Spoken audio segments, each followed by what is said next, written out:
말씀을 가지고 용서하신 예수님이란 제목으로 말씀을 나누고자 합니다. 용서한다는 것은 굉장히 쉬우면 어쩌면 쉽게 생각할 수도 있고 어쩌면 굉장히 어려운 일입니다. 물론 용서라는 자체는 어려운 일입니다. 그러나 그 용서가 어떠한 용서, 어떠한 사건, 어떠한 상황에 따라서 그 용서라는 빈도가 굉장히 달라집니다. 용서한다는 것은 우리가 그 사람에 대해서 죄를 덮어주는 것도 있지만 그 상대방에 대해서 배려해주고 이해해주는 것도 있습니다. 그래서 그 사람이 아무리 잘못을 저질러도 그 사람을 이해해주고 넘어가고 질책하지 않고 그냥 사랑으로 덮어주는 경우를 우리는 용서라고 합니다. 오늘의 말씀의 제목처럼 용서하신 예수님이란 말씀을 가지고 나누고자 합니다. 요한복음 8장의 말씀은 이미 예수님께서 오병이어의 기적을 행하시고 그리고 병든 자를 고치시고 그리고 수많은 기적과 이적을 행하신 후에 이제 있어지는 한 사건의 말씀입니다. 그래서 이미 많은 사람들이 예수님에 대해서 알고 있었고 소문을 들었고 또한 그 소문을 들은 사람들이 무리들이 예수님을 기다리고 있었습니다. 많은 사람들이 예수님께서 기적을 행하시고 많은 그 이적을 행하신 것을 들었기에 많은 그 갈급했던 정말 그 많은 사람들이 예수님을 귀해서 기다리기 위해서 무리들이 있었던 것입니다. 2절의 말씀을 보시면 아침에 다시 성전으로 들어오시니 백성이 다 나아오는지라 앉으사 그들을 가르치시더니 예수님께서 성전으로 들어오시자 백성들이 예수님을 보고 말씀을 듣고자 예수님 앞에 모였습니다. 예수님께서는 이들을 외면하지 않으시고 그리고 이들에게 말씀을 가르쳐 주시고 선포하셨습니다. 그런데 이때 당시 가장 강력한 권력을 가지고 있던 자들이 있었는데 바로 서기관들과 바리새인들이었습니다. 그런데 이 서기관과 바리새인들이 한 여인을 끌고 옵니다. 그 여인은 음행 중에 잡혀온 한 여자였습니다. 이 여자를 예수님 앞에 데리고 나왔습니다. 그리고는 예수님께 오늘 질문합니다. 5절 말씀입니다. 모세는 율법에 이러한 여자를 돌로 치라 명하였거니와 선생은 어떻게 말하겠나이까? 서기관과 이 바리새인들이 그렇게 물었던 이유는 가늠한 여자를 심판을 동시에 예수님을 시험하고자 하는 것이었습니다.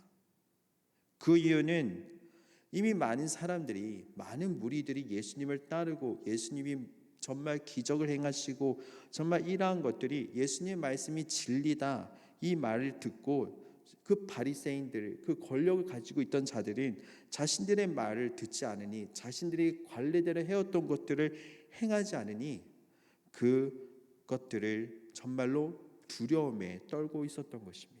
그러나 예수님께서는 이 바리새인들을 또한 비판하고 있었습니다. 현재 이 당시의 서기관과 바리새인들은 가장 강력한 권력을 가지고 있었는데 정말 요즘 언어로 표현하면 갑 중에 갑이었습니다. 굉장한 권력을 가지고 있었습니다. 그때 이 당시에 이들이 이렇게 행할 수 있었던 것은 이 시대에 유대인들은 이스라엘에 망한 뒤에 로마의 식민지로 현재 속한 상태였습니다. 하지만 여전히 이 그들의 문화, 유대인들의 문화, 유대인들이 구약에서부터 내려오는 제사와 그리고 제사장의 그 절대적 위치에 대한 의식이 남아 있었습니다. 바리새인들은 이것을 이용해서 자신들의 목적에 맞게 사람들을 이용하고 정죄하기도 했습니다. 그리고 이를 통해서 많은 이익과 그리고 많은 권력을 챙기기도 했습니다. 근데 여기서 로마 정부가 가만히 보니까 이 바리새인들하고 잘 지내면 정말 이 서기관들하고 잘 지내면은 정말 이 로마의 식민지로 속해 있는 이스라엘 땅에 정말 이 세금 문제 같은 여러 가지 문제, 정말 유대인들이 통치하는 이런 문제들에 대해서 쉽게 해결할 수 있는 것 같았죠. 그랬기에 바리새인들에게 이들은 편의를 봐줍니다. 결국에는 이 로마 정부와 결탁을 하다 보니 군중의 심리를 자제할 수 있는 그 역할을 또한 이 바리새인들에게 맡겨지고 있었던 것입니다. 이러한 상황 가운데 서기관과 이 바리새인들은 사람들이 예수님 때문에 자신들의 말을 듣지 않으니 자신들이 누리고 있던 권력과 명예가 무너질 것 같은 것입니다. 그리고 그 무너질 것을 두려워하고 있었던 것입니다. 어떻게 해서든 이 예수님을 무너뜨리고자, 어떻게 해서든 이 예수님을 넘어뜨리고자 오늘 이 예수님에게 시험하여 넘어뜨리려고 했던 것입니다. 그렇게 오늘 말씀의 배경과 같이 많은 사람들이 있는 곳에 굳이 그 여자를 데리고 와서 심판하려 했습니다. 그리고 또한 예수님을 시험하고자 했던 것입니다. 하지만 예수님께서는 이들의 의도를 다 알고 있었습니다. 6절 말씀해 보시면 그들이 이렇게 말함은 고발할 조건을 얻고자 하여 예수를 시험함이로라. 예수께서 몸을 굽히사 손가락으로 땅에 쓰시니. 앞에서 말씀드렸다시피 당시 유대인들은 로마의 식민지로 살고 있습니다. 비록 종교적으로는 유대의 문화를 따르고 있고 법적으로는 로마에 속해 있었던 것입니다. 그렇기에 만약 예수님께서 이 여자를 율법대로 쳐서 죽이라 하셨다면 사람을 죽이거나 사람을 선동한다, 로마의 법정에 충분히 고발할 수 있는 조건이 있었던 것입니다. 그런데 반대로 이와 동시에 만약 예수님께서 이 가늠한 여인을 돌로 치라 하시지 않았다면 모세의 율법을 어기게 되는 경우가 발생하게 된 것입니다. 레위기 20장 10절 말씀해 보시면 누구든지 남의 아내와 간음하는 자 곧 그의 이웃의 아내와 간음하는 자는 그 간부와 음부를 반드시 죽일지니라. 간음을 하면 반드시 죽일 것이라고 레위기 말씀에 기록되어 있습니다. 또한 신명기 22장 22절 말씀해 보시면 어떤 남자가 유부녀와 동침한 것이 드러나거든 그 동침한 남자와 그 여자를 둘 다 죽여 이스라엘 중에 악을 제할지니라. 이들을 죽여서 간음한 자를 죽여서 악을 제할 것을 말씀하고 있습니다. 그러므로 간음한 사람이 있다면 반드시 죽일 것인데 그 이유가 그 사람에 대한 처벌도 있지만 그 사람에 대한 잘못에 대한 처벌도 있지만 그 죄를 이스라엘 공동체 가운데 제거하는 목적이 또한 그 가운데 있었던 것입니다. 그렇게 하나님을 믿는다면 율법을 따르기 위해서는 이 여자를 죽여야 했습니다. 그 후에는 로마의 법에 걸려서 고발당해야 하는 굉장히 복잡한 상황이었습니다. 예수님께서는 이 모든 것을 아셨고 묵묵히 땅에다가 손가락으로 글씨를 쓰기 시작합니다. 그러나 이들은 예수님께서 무엇을 하는지 전혀 몰랐습니다. 7절의 말씀을 보시면 상반절에 묻기를 마지 아니하는지라 라고 기록되어 있습니다.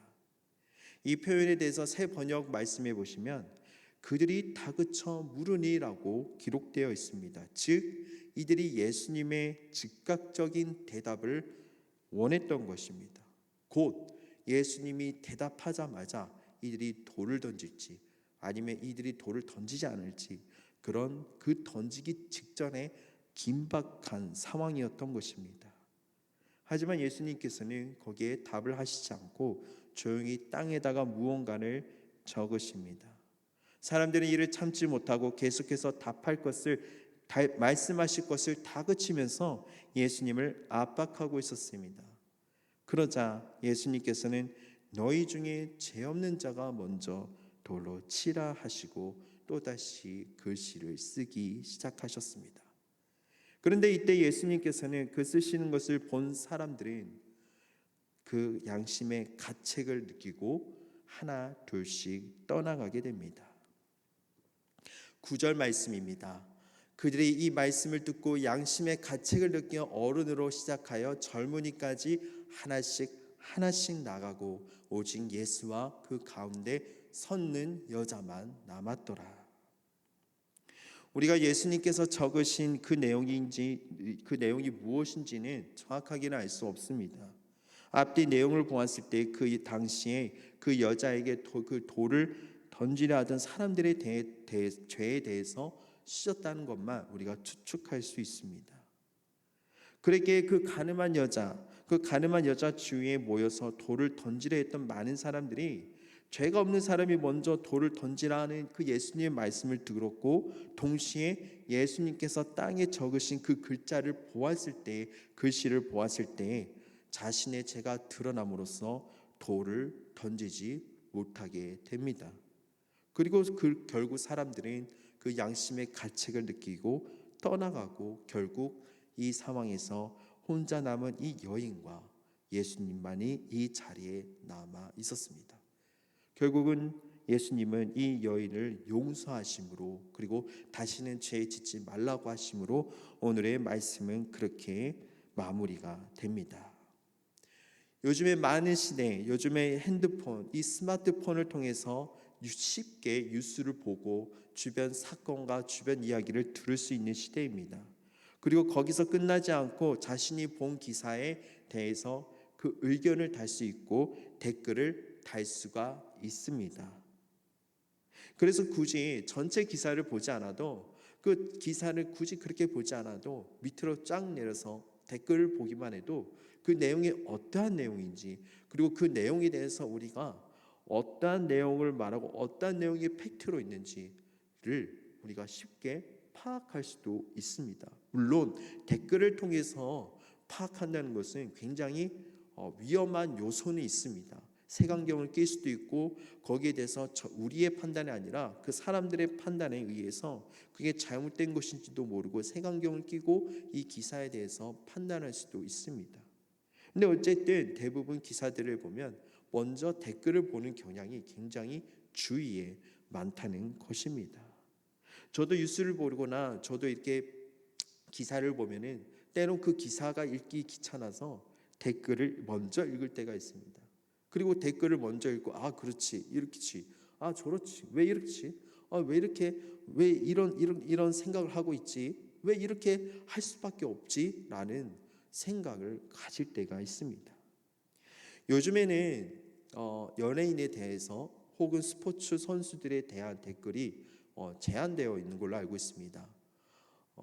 그 전에, 제한되기 전에는 그 연예인에 대한 비방하는 글이 수두룩 달렸고, 정말 그 스포츠는 특히 경기를 못하는 경우, 정말 그 선수가 정말 유명한 선수지만 정말 한 경기 안에서 경기를 못하고 그 안에서 정말 실력이 형편없거나 정말 잘했던 선수인데 하루가 그렇게 정말 무너지고 정말 자신의 실력을 발휘하지 못하는 때가 있으면 그렇게 비방과 그렇게 비난의 댓글이 그렇게 달려 있는 것을 볼 수가 있습니다.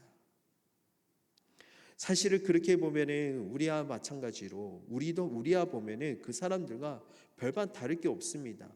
많은 사람들이 알고 유명한 사람일 뿐 우리와 똑같은 죄인이고 우리와 똑같은 사람입니다. 그러나 많은 사람들이 알고 있다는 거기에 단지 그것 때문에 많은 사람들이 비방하고 많은 사람들이 그렇게 비난하는 악성적인 댓글로, 혹은 그것 때문에 목숨을 잃는 사건들이 많이 나타났습니다. 사실 유대인들은 마음의 죄에 대한 문제가 있었습니다. 그 문제는 이스라엘이 타국에 의해서 멸망할 때부터였습니다. 그래서 이 유대인들의 겉모습은 그럴듯하게 하나님 앞에 예배를 드리면서 제사를 드렸지만 그들의 마음의 주인은 물질이나 명예 같은 것을 보고 있었던 것입니다. 그 마음에는 하나님이 아닌 물질로 가득 차 있었던 것입니다.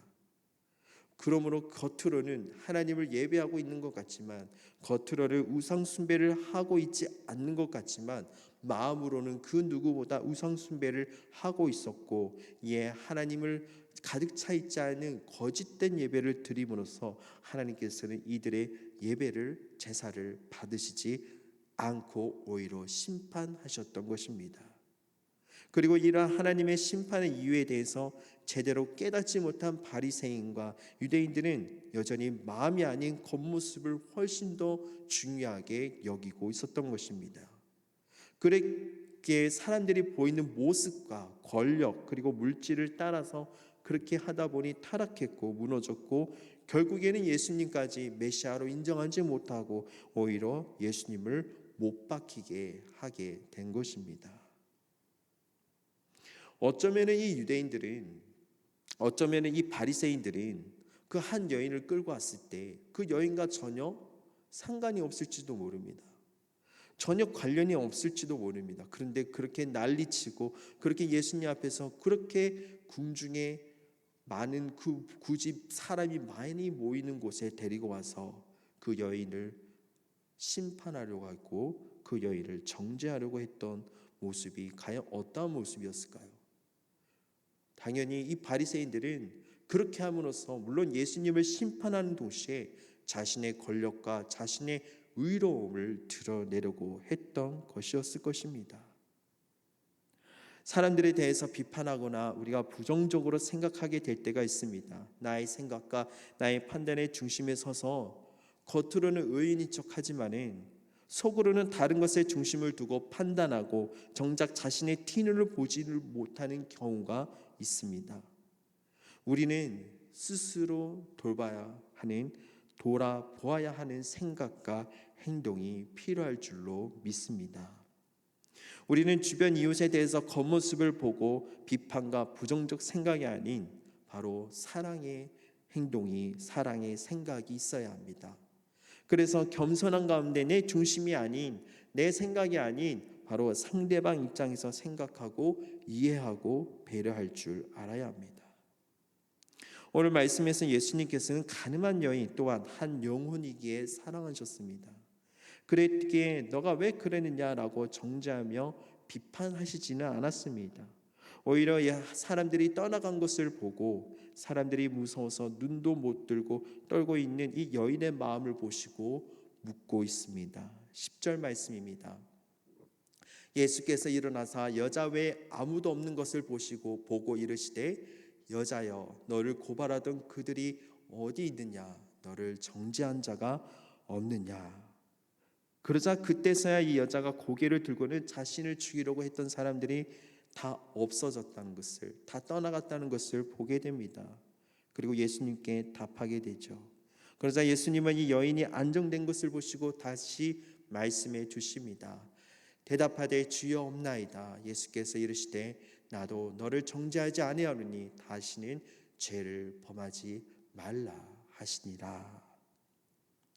우리는 예수님을 믿는 제자들입니다. 우리 또한 예수님께서 하신 것처럼 그 사람을 겉모습과 죄를 보는 것이 아니라 영혼으로 바라보고 사랑해야 합니다. 물론 죄에 대해서는 질책이 필요하긴 합니다. 예수님께서도 이 여인에게 마지막에는 다시는 죄를 범하지 말라라고 말씀하셨습니다. 이것을 그냥 말로 오늘 성경 말씀에 보면 그냥 말씀하신 것 같은데 이 말을 되게 강경하게 이 여인에게 말했다고 합니다. 어쨌든 우리는 그 안에서 용서함의 사랑이 필요합니다. 예수님 앞에서는 우리는 모두 다 똑같은 죄인입니다. 그 어느 누구라도 우리는 완전하지 않습니다. 완전체가 없습니다. 우리가 그 어떠한 사람도 죄가 없는 분은 없습니다. 하지만 우리를 사랑하셔서 우리 모두를 용서하시기 위해 예수님께서는 그 십자가를 지셨다는 것입니다. 그러므로 이제는 예수님을 따르는 제자된 우리가 사람의 겉모습이 아니라, 우리가 그 죄를 보는 것이 아니라 한 영혼으로 생각하고 용서하고 사랑해야 하는 공동체가 될 줄로 믿습니다. 하지만 사실 용서한다는 것은 그리 말처럼 쉽지 않습니다. 어떻게 쉽겠습니까? 물론 어떠한 상황인지 모르겠지만 어떠한 상황이든 용서한다는 것은 그렇게 쉽게 생각할 수 없는 부분입니다. 그러나 우리가 용서한다는 것은 어떻게 행해야 합니까? 우리가 꾹 참고 우리가 정말 그 마음을 죽이고 우리의 생각을 죽이고 내가 인내심을 가져서 물론 그렇게 용서하는 것도 있습니다. 그러나 우리는 용서함에 있어서 우리가 예수님과 동행할 때에 용서함이 필요합니다. 인간적인 생각이 아니라 예수님이라면 어떻게 생각하셨을까? 예수님이라면 어떻게 행했을까? 그렇게 우리가 그 마음을 품어야 한다는 것입니다. 유명한 목사님 중에 한 분이 계십니다. 바로 손양호 목사님이십니다. 이 목사님은 많이 익히 들어보셨을 텐데 1948년 여순 사건이란 사건이 있습니다. 이것은 1948년에 10월 19일에 여수와 순천에 좌익 계열들이 이렇게 봉기를 일으켜서 일어난 사건인데, 이 사건 때문에 송량원 목사님의 두 아들이 잃게 됩니다. 그러나 그 안에서 금방 공산당들이 진압되었고 자신의 두 아들을 체포해서 죽인 안재선이라는 청년이 잡혀서 곧 이 청년이 사형을 당할 것이라는 소식을 듣게 됩니다. 그러자 송량호 목사님은 이 두 아들을 잃은 슬픔이 가시기도 전에 사령관에 찾아가게 됩니다. 그리고 안재선, 내 아들을 죽인 그 안재선을 석방해 달라고 그렇게 간청합니다. 결국 안재선은 사형을 당하지 않고 석방까지 되었습니다. 그리고 송량호 목사님은 이 안재선을, 원수였던 이 자신의 아들을 죽였던 이 안재선을 양아들로 삼게 됩니다. 그리고 이 양아들로 삼게 된 이 안재선은 나중에 신학교에 들어가게 되고 그 안재선이 아들을 낳고 그 아들까지 목사의 길로, 신학의 길로 걸어가게 됩니다. 송량호 목사님은 이러한 결정과 이러한 행동할 수 있었던 것은 오직 한 가지였습니다. 예수님을 믿고 예수님과 동행했기 때문이었습니다. 예수님의 제자로 살아가고 있는 우리는 과연 어떻게 살아가고 있습니까? 우리 모두에게는 죄가 있습니다. 저도 마찬가지로 죄가 있습니다. 우리에게는 모두 다 죄가 있는 부분이 있습니다. 우리는 만약 서기관이든 바리새인들도 다 똑같은 죄가 있습니다. 우리는 그 죄로부터 누구도 자유로울 수 없는 존재였습니다. 그러나 그 안에서 예수님께서 그 죄를 풀어주셨다는 사실을 우리는 분명히 알고 있습니다. 예수님께서는 모든 사람의 죄를 쓰신 것처럼 우리의 죄를 모두 아시지만 우리를 사랑하셔서 우리를 십자가 지심으로 용서해 주셨던 것입니다. 오늘 돌을 던지는 이 돌을 던지려고 했던 자들이 그렇게 떠나갔습니다. 그런데 그 중에 한 분이 남으셨죠. 바로 예수님이셨습니다. 예수님도 마찬가지로 이 여인에게 돌로 칠 수 있는 권한이 있었습니다. 물론 조건이 있었습니다. 예수님께서는 충분히 죄 없는 자 중에 돌로 치라 하시는데 예수님은 이 여인을 돌로 칠 수도 있었습니다. 그러나 예수님께서는 이 여인을 용서해 주셨던 것입니다. 돌이 아니라 이 여인에게 사랑함으로 나아갔던 것입니다. 이 여인의 마음은 어떠했을까요? 이 여인도 또한 마음이 굉장히 어려웠을 것입니다. 물론 죄를 지었지만 간음을 했지만 이 여인은 하나님 앞에 정말 죄를 지었지만 이 여인은 정말 수치로움이 그 마음 앞에 가득했을 것입니다. 그 수치로움과 정말 그 마음이 굉장히 어려웠을 것입니다. 정말 죽고 싶은 마음이 정말로 컸을 겁니다. 그 많은 사람들 앞에서 정말 자신의 그 음행을 품었다는 사실을 선포하고 있는 이 시대에, 이 상황 속에서 어떻게 이겨낼 수 있을까요? 정말 예수님께서 웃고 그 소문을 들었던 예수님 앞에서 그 무릎 꿇고 있는 상황 속에, 바리새인들이 있는 상황 속에, 그 많은 사람들이 돌을 던지려고 하고 있는 그 상황 속에 그 여인의 마음은 당연히 어려웠을 것입니다.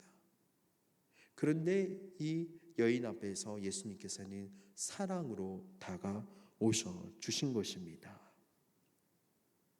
그런데 우리가 돌을 던지지 않는 자들이 있었습니다. 그러나 다르게 생각하는 보면 우리 스스로 돌을 던질 때가 또한 있습니다.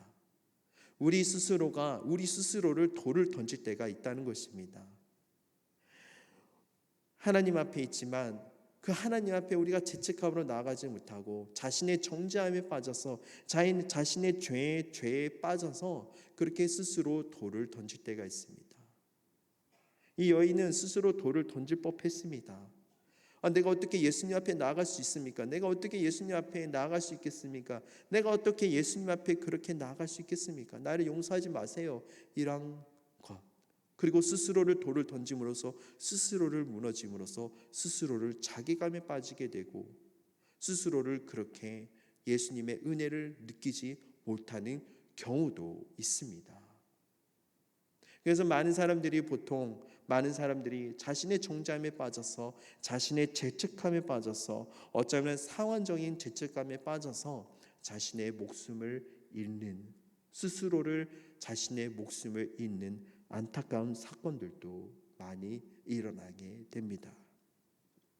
우리는 오늘 이 용서함, 주님의 용서함, 그리고 자신에 대한 용서함, 그리고 주변에 대한 용서함, 그리고 주님께서 우리에게 주신 용서함의 은혜를 느끼는 그 기쁨을 누릴 수 있는 우리 영통교회가 되어주시기를 간절히 소망합니다. 우리 스스로를 용서하지 못하면 남도 용서하지 못합니다. 남을 용서하지 못하면 또한 내일을 용서하지 못하고 결국에는 거기 안에 정죄하는 마음이 가득하게 됩니다. 그리고 또한 주님께서 우리의 용서함을 우리가 느끼지 못하면 또한 우리에게 문제가 되는 것입니다. 그 은혜를 우리는 그 교회 안에서 누릴 줄 알아야 하는 것입니다. 이제 말씀을 마무리하도록 하겠습니다.